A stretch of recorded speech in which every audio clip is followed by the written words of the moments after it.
So now there are merits and demerits of government company.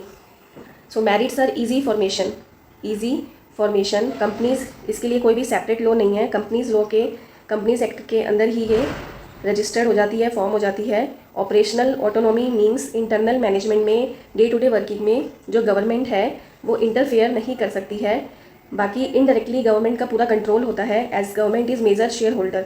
Independent status means government companies की अपनी खुद की एक सेपरेट आइडेंटिटी है फ्रॉम द गवर्नमेंट। ये अपने नेम पे कोई भी कॉन्ट्रैक्ट कर सकती है, प्रॉपर्टी परचेज कर सकती है, किसी को स्यू कर सकती है, and there are many other advantages also. Prevents unhealthy business practices means government companies को प्राइवेट कंपनीज से कंपटीशन करने के लिए लाया गया था। फॉर एग्जांपल, अगर कोई भी प्राइवेट कंपनीज एक प्रोडक्ट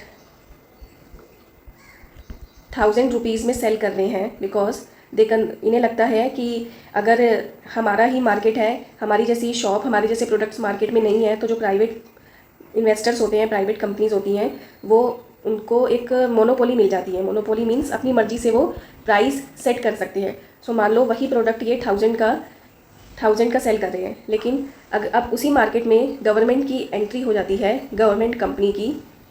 सो गवर्नमेंट कंपनी उसी प्रोडक्ट को ₹200 में सेल करती है, जो कि उसकी ओरिजिनल कॉस्ट है। तो ये एक गवर्नमेंट कंपनी प्राइवेट कंपनी को एक कंपटीशन दे सकती है। सो प्राइवेट कंपनी को भी मजबूर होके अपने प्राइस को कम करना पड़ेगा because now there is a government company, competition में गवर्नमेंट कंपनी आ चुकी है। सो इससे पब्लिक का भी फ़ायदा होता है। पब्लिक को जो प्रोडक्ट्स हैं वो उचित दामों पे मिलते हैं, रिजनेबल प्राइस पे, plus quality. So private companies अपनी मोनोपोली नहीं चला सकती हैं, अपनी मर्जी से प्राइस सेट नहीं कर सकती हैं। सो गवर्नमेंट इन कंपनीज़ के द्वारा जो भी अनहेल्दी बिजनेस प्रैक्टिसेस चल रही हैं उनको बिल्कुल ख़त्म करती है।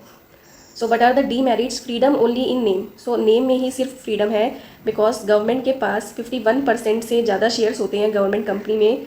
सो अधिकतर मामलों में ऐसा देखा गया है कि गवर्नमेंट की ही मर्जी चलती है। गवर्नमेंट जो बोर्ड ऑफ डायरेक्टर्स को ऑर्डर्स करेगी, उन बोर्ड ऑफ डायरेक्टर्स को वो भी मानना ही पड़ता है। लैक ऑफ अकाउंटेबिलिटी मीन्स जैसे स्टेटूटरी कंपनी में हमने पढ़ा था कि स्टेटूटरी कंपनी जो होती है वो अपने सारे जो फाइनेंशियल स्टेटमेंट्स होती है वो पार्लियामेंट को उसे प्रेजेंट करनी पड़ती है, लोकसभा में, राज्यसभा में, पार्लियामेंट को उसे शो करनी पड़ती है। बट गवर्नमेंट कंपनी को डायरेक्टली पार्लियामेंट को ये सब चीज़ें शो नहीं करनी होती है। बस गवर्नमेंट एक ऑडिटर हायर कर देते हैं उन कंपनीज़ में और वो ऑडिटर ही वेरीफाई कर लेता है रिपोर्ट्स, और कुछ इंप्रूवमेंट होता है तो ऑडिटर ही वहाँ एडवाइस दे देता है। सो डायरेक्टली ये आंसरेबल नहीं है गवर्नमेंट को कि कैसी परफॉर्मेंस चल रही है। Defeats the main purpose. Government companies का मेन पर्पस था लोगों को रिजनेबल प्राइस पे प्रोडक्ट्स अवेलेबल करवाना और प्राइवेट कंपनीज़ को कंपटीशन देना, बट ये अपने पर्पस को डिफीट करती हुई दिखाई दे रही है। पर्पस इसका so the main purpose of the government companies defeated means अपना ये मेन पर्पस पूरा नहीं कर पा रही है बिकॉज मेन जो शेयर होल्डर है 51% और मोर शेयर्स गवर्नमेंट के पास हैं। सो डायरेक्टली और इनडायरेक्टली गवर्नमेंट का पूरा कंट्रोल है, गवर्नमेंट ही मैनेजमेंट और एडमिनिस्ट्रेशन देख रही है। तो इसको एक ऑटोनॉमी नहीं मिल रही है, एक कम्पिटेटिव एज नहीं मिल रही है प्राइवेट कंपनी से कम्पीट करने के लिए because there are so many delays in decisions and all. So can be established by fulfilling the requirements of the Indian Companies Act. It has a separate legal identity apart from the government, enjoys power or freedom to take all management decisions,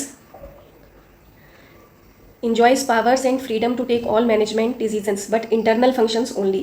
But where there are huge funds are involved or as government major shareholder है तो directly या indirectly government interfere करती है। Government is the only shareholder. Provisions of the Companies Act does not have much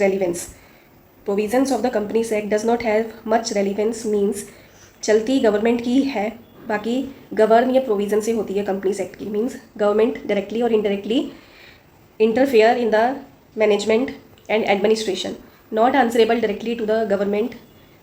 Government is equal to sole shareholder. Management and administration is also seen by government. Hence, the purpose to function like other companies and have competitive spirit is defeated. So, government companies को